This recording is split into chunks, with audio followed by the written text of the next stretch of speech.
किया था। तो तब एसआई का फॉर्म आया था। तो एसआई के लिए मैं और मेरी फ्रेंड दोनों लोग आते थे साथ में।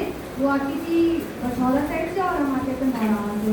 तो तब सर से मैंने मैथ रीजनिंग इन सब में मेरा इतना इम्प्रूवमेंट हुआ कि मेरा एसआई में सिलेक्शन हुआ, ना कि सिलेक्शन हुआ, अच्छे नंबर थे मेरे एसआई में सिलेक्शन होने के बाद ये हुआ कि फाइनल रिजल्ट में मेरे जनरल मेरिट से पॉइंट से बाहर हो गए। ऐसे ही मेरा लेखपाल में भी सिलेक्शन हुआ, उसमें भी मैं पॉइंट से बाहर हो गई अभी।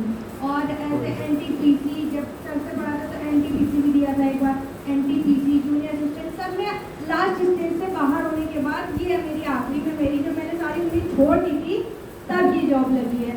और आज तक की मेरे पेट में हमेशा 99% से कभी कम नहीं आया जितने भी पेट होते आ रहे हैं।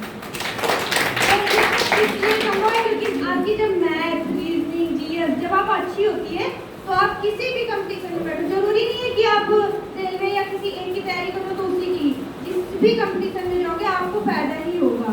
एसआई में सर से मैंने मैथ पढ़ी थी तो मेरे 33-34 नंबर केवल मैथ में बने हुए थे। तो हम ये कहना चाहेंगे कि अगर आप लोग सर के गाइडेंस में रहेंगे तो आपको 100% सफलता प्राप्त होगी। और ये होता है कि कभी कभी हम लोग हार जाते हैं कि मेरा एक बार नहीं हुआ तो अब नहीं होगा, शायद हार जाते हैं। तो कभी हारना नहीं चाहिए। मैंने ये सीखा है कि जब मेरा एसआई में नहीं हुआ था तो मुझे लगा था अब तो मेरी लाइफ खत्म, अब मुझे कभी सरकारी नौकरी मिलेगी ही नहीं।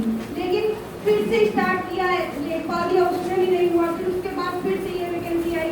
इस वैकेंसी में ये था कि वैकेंसी आ गई थी लेकिन इसका एग्जाम नहीं हुआ था 1 साल तक। तो फिर हमने उसके लिए खुद ही धरना दिया, खुद ही लीड किया धरना को भी। आज मेरे अंडर में 300 से 400 लड़कियां हैं जिनका सिलेक्शन हो गया था और